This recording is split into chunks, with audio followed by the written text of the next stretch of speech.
Comment créer des dessins animés viraux sur TikTok, YouTube et Facebook? On me demande souvent quelle intelligence artificielle génère ces animations. Mais la réponse va vous surprendre. Ce n'est pas avec une intelligence artificielle, mais c'est de l'animation manuelle. Dans cette vidéo, je vais vous montrer exactement comment je crée ces vidéos de A à Z. Les créateurs de contenu tels que Coda Animation utilisent les audios des vidéos déjà populaires sur internet pour transformer en véritables dessins animés. Du coup, certaines de ces vidéos accumulent des millions de vues et rapportent énormément d'abonnés et aussi génèrent de l'argent grâce à la monétisation sur les différentes plateformes telles que YouTube, Facebook et TikTok. Maintenant, comment fait-on pour transformer une simple vidéo drôle en véritable dessin animé? Quels sont les logiciels utilisés et comment récupérer correctement l'audio d'une vidéo? Est-ce qu'il faut savoir bien dessiner? Et aussi, est-ce que tout cela est réellement réalisé à la main? Dans cette vidéo, je vais te montrer toutes les étapes que j'utilise pour créer ce type de contenu. Depuis la recherche de la vidéo originale jusqu'à la publication de la vidéo sur TikTok. Je ne vais pas réaliser un tutoriel technique complet, mais à la fin de cette vidéo, tu sauras exactement comment fonctionne tout le processus. Commençons par corriger une idée que je vois régulièrement dans les commentaires. Beaucoup de personnes pensent que ces vidéos sont automatiquement générées par une intelligence artificielle,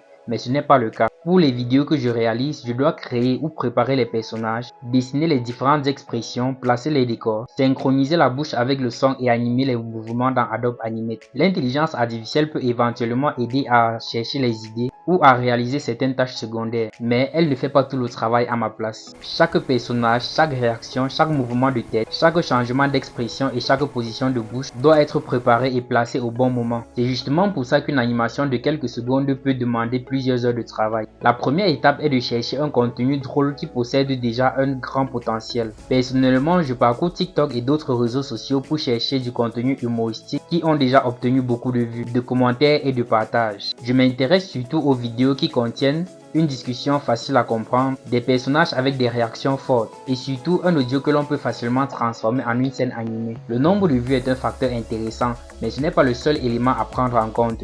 Je regarde aussi les commentaires pour comprendre pourquoi les internautes ont aimé la vidéo. Est-ce que c'est la manière de parler ou une expression particulière? Lorsque l'audio possède une bonne structure humoristique, l'animation peut lui donner une nouvelle dimension. Elle permet de remplacer les personnes réelles par des personnages animés, d'exagérer leurs réactions et d'ajouter des visuels qui n'existaient pas dans la vidéo originale. Avant d'utiliser l'audio d'une autre personne, je contacte l'auteur de la vidéo originale pour lui demander l'autorisation. Je lui explique clairement que je souhaite utiliser l'audio de sa vidéo pour en faire du contenu animé. Dans la plupart des cas, les personnes que je contacte ne trouvent aucun inconvénient à ce que l'audio de leur vidéo soit utilisé pour créer du contenu animé. Il ne faut surtout pas considérer leur silence comme une autorisation. L'idéal est d'obtenir un message écrit dans lequel la personne accepte l'utilisation de son audio. Dans ton message, précise aussi les plateformes sur lesquelles tu souhaites publier cette vidéo. Une fois que j'ai reçu l'autorisation, je peux ensuite télécharger la vidéo. Après le téléchargement de la vidéo, elle me sert de référence pour savoir à quel moment une personne réagit-elle. Quel geste par exemple pourrait rendre l'animation encore plus drôle. Je regarde dans la vidéo plusieurs fois avant de commencer. Je peux ensuite noter les différentes parties de l'audio, le début de la conversation, les changements de personnages, les réactions importantes, la chute finale. Ce petit découpage me permet de savoir combien de personnages je vais devoir dessiner. J'utilise par la suite une application de conversion pour convertir la vidéo en fichier audio. Je donne ensuite un nom clair au fichier audio pour facilement le retrouver. Tu n'es pas obligé d'utiliser un audio déjà existant. Tu peux aussi créer tes propres audios en utilisant le logiciel Audacity. Avec ce logiciel, tu peux écrire tes propres histoires et enregistrer tes propres voix. Tu peux donc télécharger et installer Audacity qui va te permettre de faire tes enregistrements, de faire les découpages, de supprimer le bruit, de couper les erreurs et de supprimer les longs silences. Tu peux aussi ajuster le volume et organiser les voix des différents personnages. Pour obtenir un bon résultat, enregistre ton audio dans un endroit calme. Tu peux imiter plusieurs personnages en modifiant le ton de ta voix, ton rythme ou ta façon de parler. Tu peux également demander à tes amis de jouer le rôle de certains personnages. Une fois le montage terminé dans Audacity, tu peux ensuite exporter ton fichier audio en format MP3 ou WAV. Tu peux par la suite utiliser cet audio exactement comme la vidéo qu'on a eu à convertir en fichier audio. Lorsque mon fichier audio est prêt, j'ouvre Adobe Animate. Je crée donc un nouveau document adapté au format vertical. Le format vertical occupe correctement l'écran d'un téléphone et correspond au format utilisé pour les vidéos TikTok.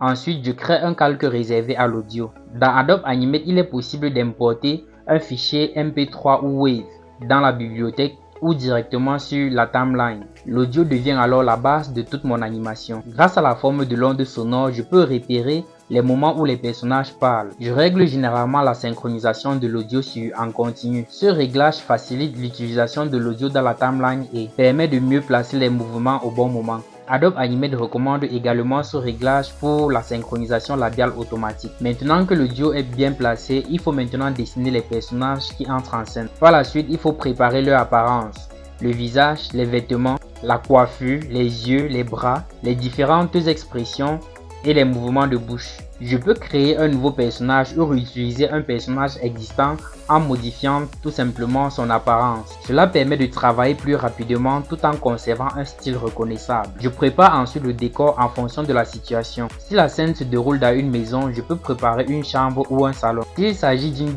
conversation dans un commerce, je peux préparer une boutique. Le décor n'a pas besoin d'être extrêmement détaillé. Il doit surtout permettre aux spectateurs de comprendre où se déroule la scène. Chaque élément important est organisé dans un calque différent. Par exemple, un calque pour l'arrière-plan, un calque pour le personnage 1, un calque pour le personnage 2, un calque pour le personnage 3, un calque pour la bouche, un calque pour les yeux, ainsi de suite.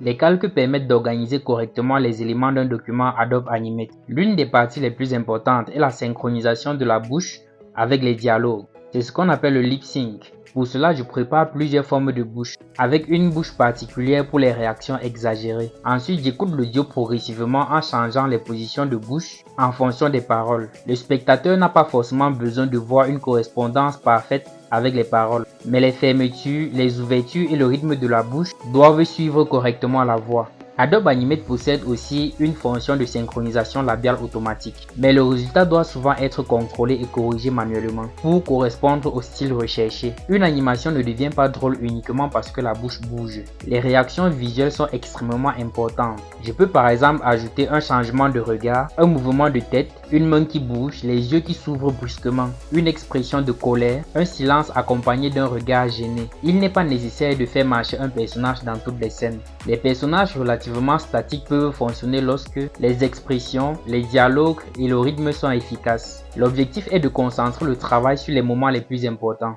Parfois, un simple regard bien placé peut rendre l'animation beaucoup plus drôle qu'un mouvement complexe. Lorsque l'animation est terminée, je vérifie une dernière fois la synchronisation des voix, les mouvements de bouche, les expressions et le positionnement des personnages dans la scène. Je peux ensuite exporter la vidéo depuis Adobe Animate. Lors de la publication de la vidéo sur TikTok, YouTube et Facebook, je crédite l'auteur de la vidéo originale. Ce format peut attirer énormément de vues et d'abonnés lorsque le contenu est intéressant. Cependant, aucune méthode ne garantit automatiquement une vidéo virale. Il faut tester plusieurs contenus, améliorer progressivement la qualité et comprendre les préférences de son audience. Dans cette vidéo, je t'ai présenté les grandes étapes pour transformer une vidéo en véritable dessin animé. Par contre, je ne suis pas entré dans les manipulations techniques et je ne t'ai pas montré précisément comment créer et organiser un personnage, créer les différentes formes de bouche, organiser les symboles, synchroniser automatiquement les dialogues, construire les scènes ou exporter ton animation. C'est justement pour ça que j'ai créé une formation complète en animation 2D destinée aux débutants. Dans cette formation, je te montre étape par étape comment utiliser Adobe Animate pour créer les dessins animés que tu vois sur les réseaux sociaux. Dans cette formation, tu vas notamment apprendre à dessiner les personnages, organiser les différentes parties du corps, créer les expressions du visage, faire parler les personnages, synchroniser les bouches avec les voix et exporter correctement la vidéo pour publier sur les réseaux sociaux. Les cours sont disponibles sous forme de vidéos préenregistrées dans un canal Telegram privé. Tu peux donc suivre la formation à ton rythme et revoir chaque démonstration autant de fois que nécessaire. Tu bénéficies également d'un mois d'accompagnement pour poser tes questions lorsque tu rencontres des difficultés. Pour rejoindre la formation, contacte-moi directement sur le lien dans la description de cette vidéo. Maintenant, tu connais toutes les étapes pour créer un dessin animé à partir d'une vidéo déjà existante. Dis-moi maintenant en commentaire quelle étape te semble la plus difficile. Abonne-toi à la chaîne pour découvrir d'autres astuces sur la création d'animation 2D, la création de contenu et le développement d'une audience sur les réseaux sociaux. Et si tu souhaites concrètement apprendre à réaliser tes propres animations, rejoins-moi à travers le lien qui se trouve dans la description de cette vidéo. On se retrouve dans une prochaine vidéo.